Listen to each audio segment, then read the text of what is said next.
Malaikat itu di apa?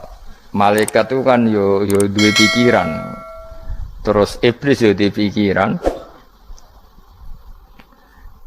Sing podo-podo pikiran itu ya rontok bener iblis pikirannya itu ya. Tapi nurutnya bener malaikat. Jadi umpama agama kanut pikiran ya bener iblis. Berikut cara berpikir iblis itu Adam itu sangka lemah, aku sangka api. Berarti keren aku.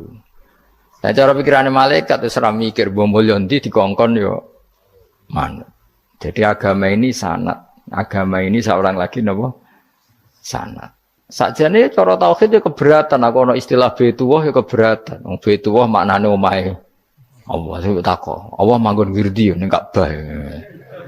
Jadi kita harus ngikuti ulama. Dikatakan Baitullah itu nama penghormatan. Sesuatu itu mulia, maka disebut Baitullah. Bukan berarti Allah nempat di situ. Mergo Allah ndak butuh napa? Tempat. Jadi itu kan jelimet, Mang. Lagi-lagi yang tahu itu ulama. Masjid ya dikatakan Baitullah. Nah misalnya iki masjidnya pangeran, malah nambah mana nih lucu. Masjidnya pangeran, jadi iki tempat sujudnya pangeran. Nah, kacau kan? Tapi berhubung wong ra paham alhamdulillah demun iki masjidnya pangeran. Jajal mana nih bahasa Arab? Iki masjidnya pangeran, maknane terjemah. Iki tempat kacau. Baru kayak bodoh ora roh nek iku kacau. Jadi kacau. Ya mulane anut ulama. Jadi darani Baitullah apa dikatakan daleme Allah maknane apa idhofatut tasyrif. Napa idhofatut tasyrif maknane omah sing mulia sampai diistilahno daleme Allah. Kalau dalam ngaji-ngaji ulama itu agama ini dari awal unik. Allah melarang sujud kepada batu.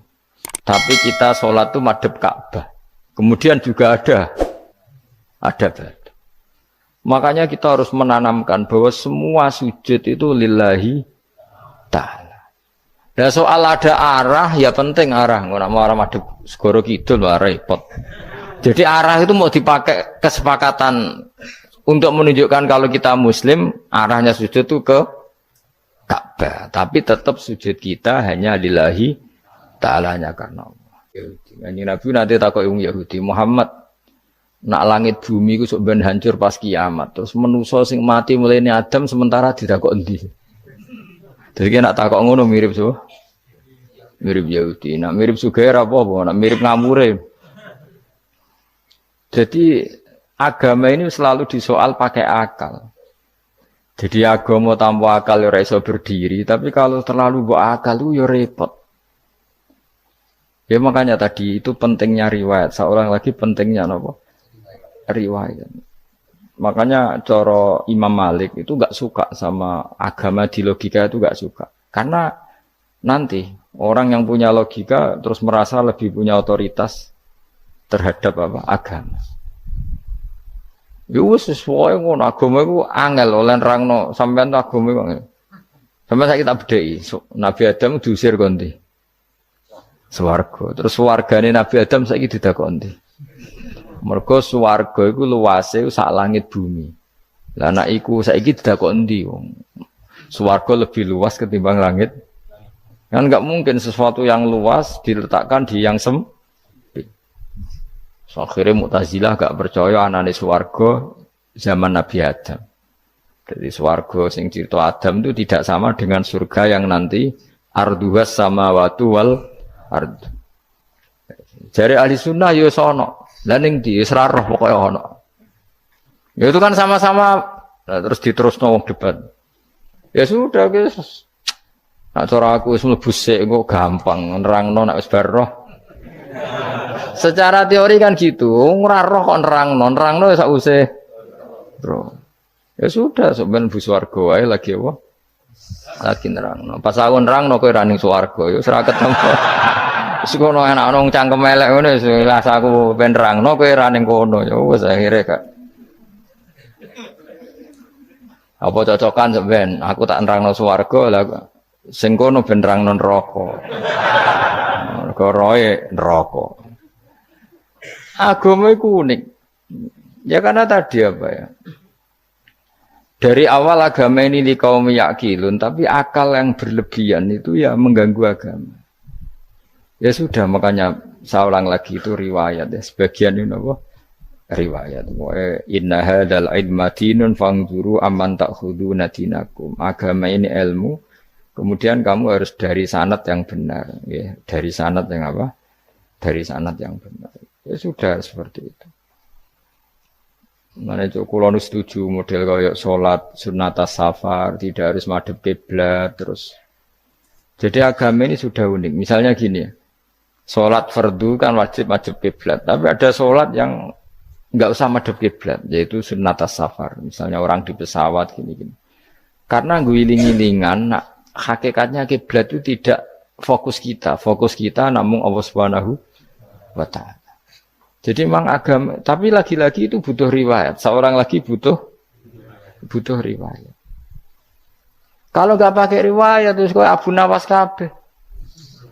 Karena tadi Amerika, seorang lagi Amerika, itu kalau dibor pas New York itu kena Ka'bah.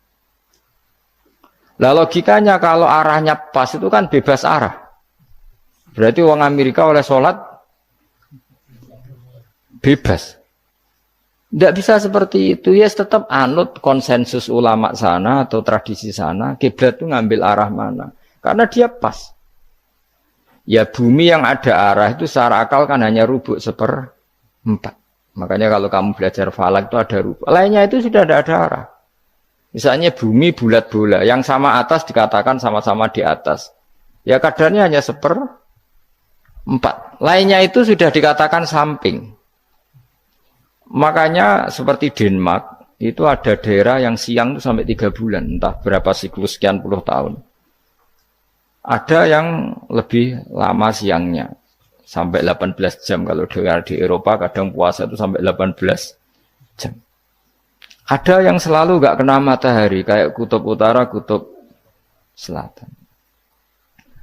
Nah makanya kalau misalnya sholat itu ngikuti apa? Kalau ngikuti matahari orang kutub sholatnya hanya maghrib, isya, subuh.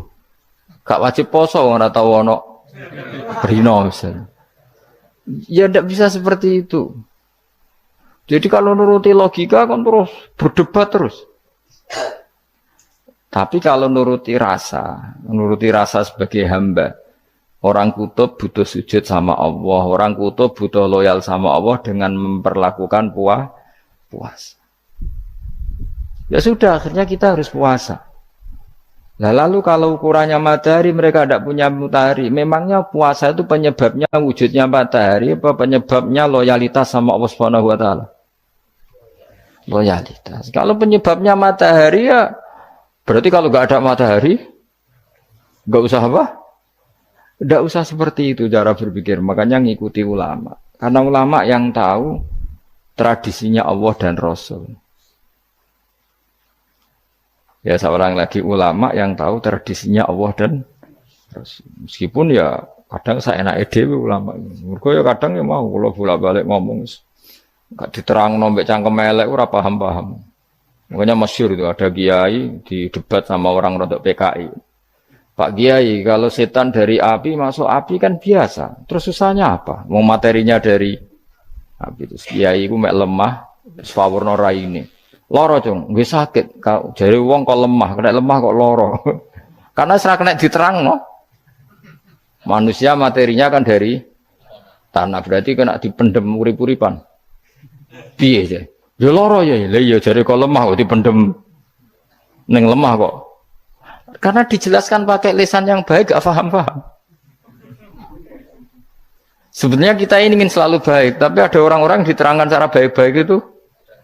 Wah, kayak misalnya ono wong kondo, Gus kula nu bojo kula cerewet ngene-ngene, apike kula pegat dicereweti bojo mbek diarani duda lara ndi? Oh lara diarani duda isen. Kue payu rabi dicereweti, ambek ra payu rabi jomblo, sakit mana? Sakit distatuskan jomblo. Malah kena dicereweti sabar prestasi baru. Mesti wong ku diwolak-walik. Lan jarpe sekolah tak malan kula seneng mbek Imam Syafi'i. Kowe dirasani wong ning ngarepmu, diomongi, ambek dirasani seneng ndi? Seneng dirasani cara kowe. Cara Imam Syafi'i bukti ke wibawa, buktine ngomong ning ngarepmu rawani. Jadi Imam Syafi'i itu rileks urip. Ya Aba Abdillah, orang yang tadi muji-muji jenengan itu kalau di luar maki-maki jenengan. Jadi alhamdulillah. Kok bisa itu kan bukan pengkhianatan. Berarti saya wibawa. Di depan saya enggak berani itu. Wong iku sowan Imam Syafi'i ya cium tangan ya hormat. Tapi setelah di luar menghujat. Singkat cerita dilaporkan ke Imam Syafi'i. Orang yang tadi nyium tangannya jenengan itu di luar ngerasani jenengan. Jadi Imam Syafi'i, alhamdulillah berarti aku wibawa. Ngarepku rawani. Ya dianggap enteng saja. Terus ada orang misoi Ja'far Shadiq. Sayyid Ja'far Shadiq itu Sayyid putune Nabi, orangnya soleh, alim. Gurunya Abu Hanifah. Di antaranya gurunya Abu Hanifah itu Sayyid Ja'far Shadiq. Itu kalau dihujat orang diomongin ini. Dimaki-maki. Sampai ke rumah. Pas mau masuk rumah, kamu masih ingin maki-maki saya? Iya. Tak tunggu sampai selesai. Setelah selesai, sudah sampun. Sudah. Masih emosi orang, sudah. Kamu misoi saya berdasar apa yang kamu ketahui. Yang tidak kamu ketahui lebih banyak. Maka saya tunggu.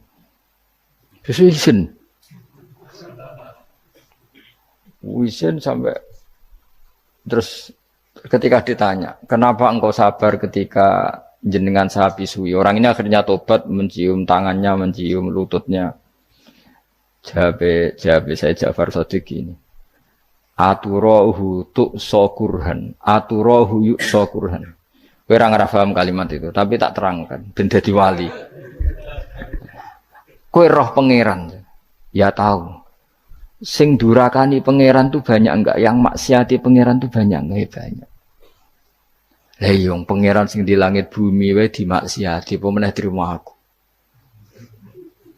Akhirnya terus jadi orang-orang soleh itu cara berpikir itu di luar kapasitas kamu. Apa ya? Mereka itu hanya Allah, taunya itu hanya Allah. Aku kan enggak egois, harga diri. Mana ada agama berdasar harga diri itu kalau dalam bahasa Arab disebut hamiyat al-jahiliyah itu gengsi napa? Jahili.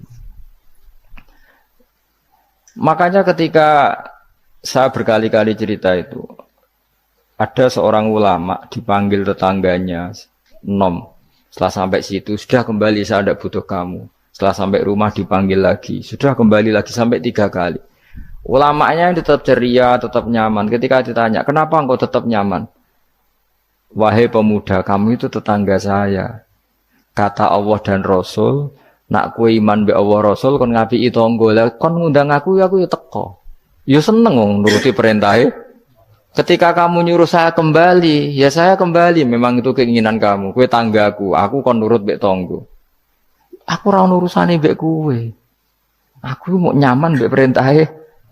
Oh, nangis pemuda tadi itu tobat. Kalau kamu kan warga diri, orang kok dipimpong. Nes gak bakat wali blas. Jadi orang dulu itu nyaman. Karena pikirannya namun Allah Subhanahu wa ta'ala. Umar bin Abdul Aziz itu termasuk khalifah paling soleh setelah periode sahabat. Itu mau kapundhut itu santai. Ketika keluarganya menangis, kenapa kamu menangisi saya? Ya karena engkau mau mati. Memangnya kalau mati mau kemana aja? Ila khairi madhubin ilaih, kedzat terbaik. Terus aku mbok kon urip awor kowe gak jelas iso ngrumat aku ta ora. Anak Allah malah jelas. Saiki apik ndi urip mbek wong ora jelas sampai sing jelas. Ya wis kapundhut. Kowe kan gak mati ku wedi. Dosane akeh. Lah mungkin nek urip terus ora dosa apa to ngene. Gaya tok asline. Dosa kula cek kathah Gus kok mati terus. Ya malah apik mati biar dosa meneh. Biasa wae nek ape mati biasa karena potensinya kamu urip suwi ku dosane apa taat meneh. Ya jawab. Potensine. Dosa meneh apa taat meneh? Apa ya dosa ya taat. Terus pas mati, pas tua atau pas dosa? Ya ora usah ngono biasa ya.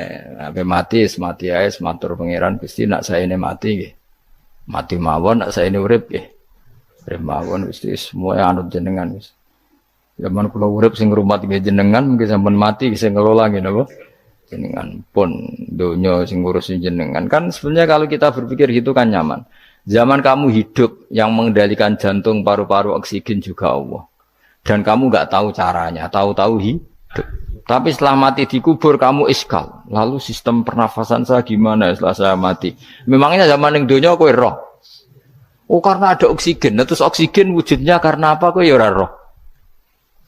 Oksigen dari zat gini lah zat iku kok sapa ya ora roh. Mau gaya tok ngomong mau tetep akhir ora roh. Lan kadang kula gawok mbek wong goblok wis ora roh kabeh dari awal mau alam semoga iku gak usah nerang.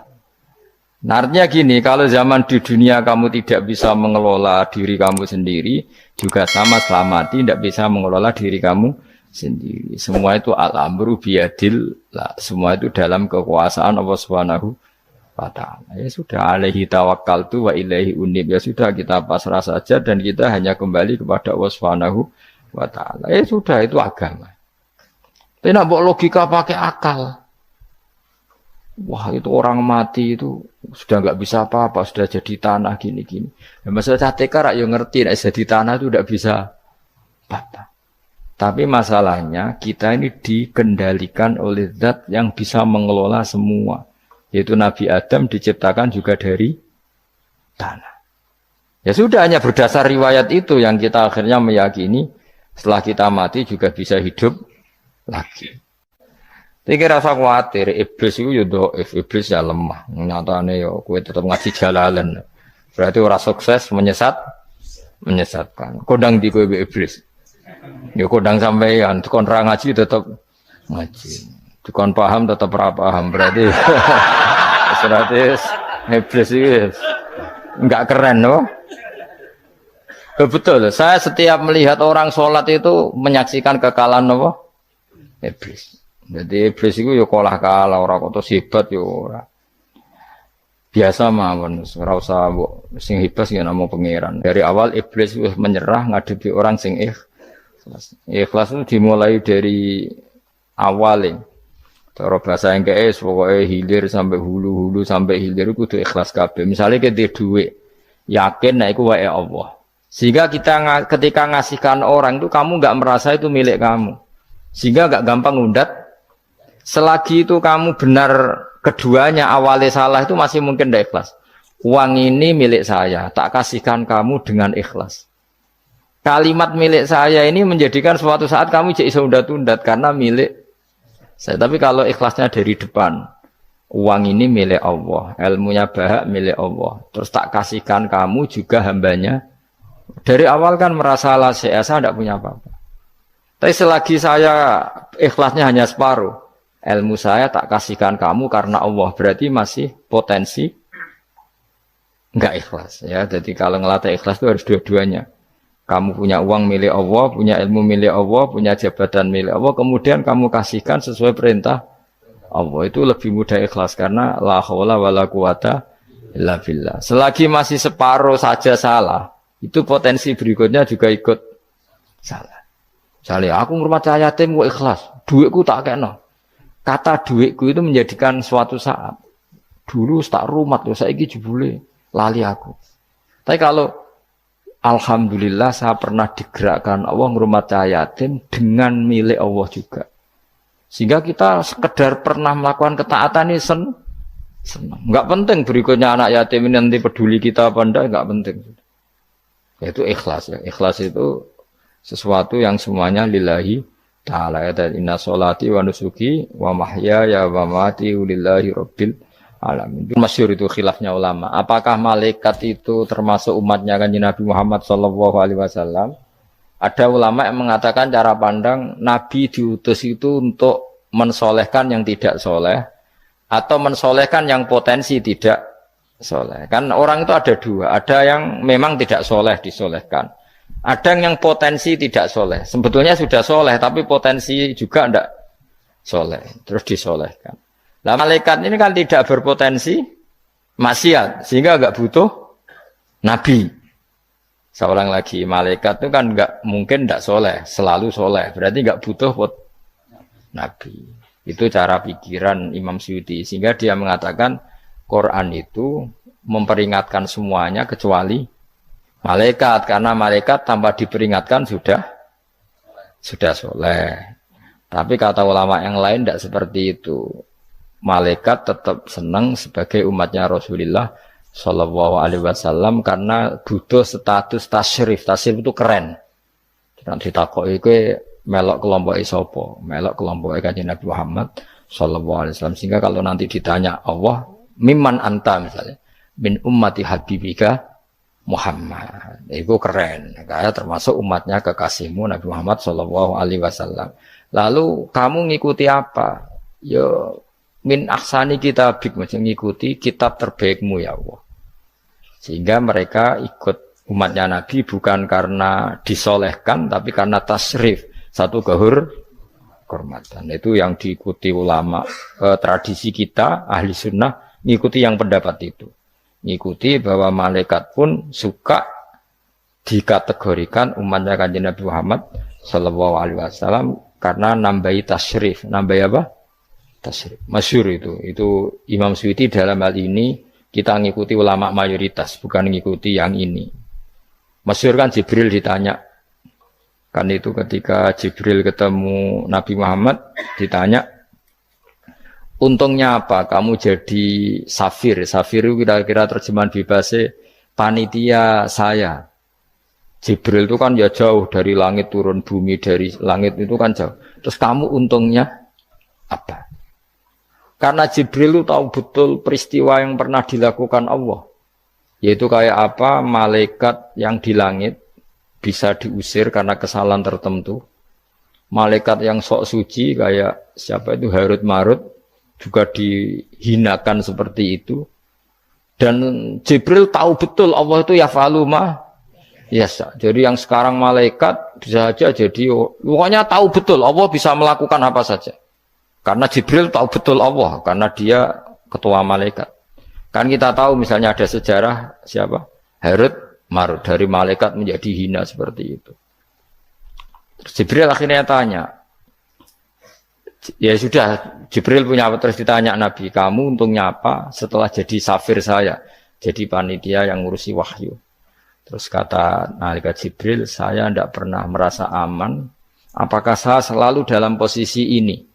Posisi terhormat, kecuali setelah menjadi safir, menjadi pelayan kamu ketika aku distatuskan oleh Allah apa itu innahu laqaulu rasulin karim dzi quwwatin inda dzil arsy makin muta'in tamma amin. Terus ganti fa amin tu ba'du, baru setelah itu saya merasa aman bahwa posisi saya aman karena Quran itu abadi ila yaumil qiyamah ila mala mi'adalah, semuanya Quran itu abadi dan di Quran itu saya distatuskan muta'in sama amin. Berarti saya merasa aman tidak akan dirubah kestatusan saya malaikat semenjak saya jadi safirmu.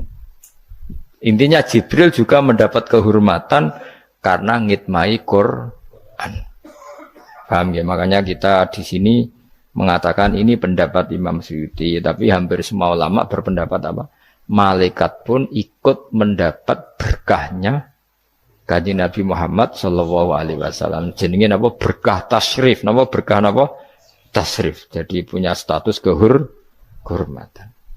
Nah, yang dikatakan Imam Suyuti itu murni logika. Murni logika tadi, yang namanya Quran itu memberi peringatan supaya enggak soleh menjadi soleh, dan malaikat tidak butuh itu karena sudah selalu soleh ya. Jadi itu logika saja, tapi kita berkeyakinan malaikat pun butuh, tapi untuk kehormatan.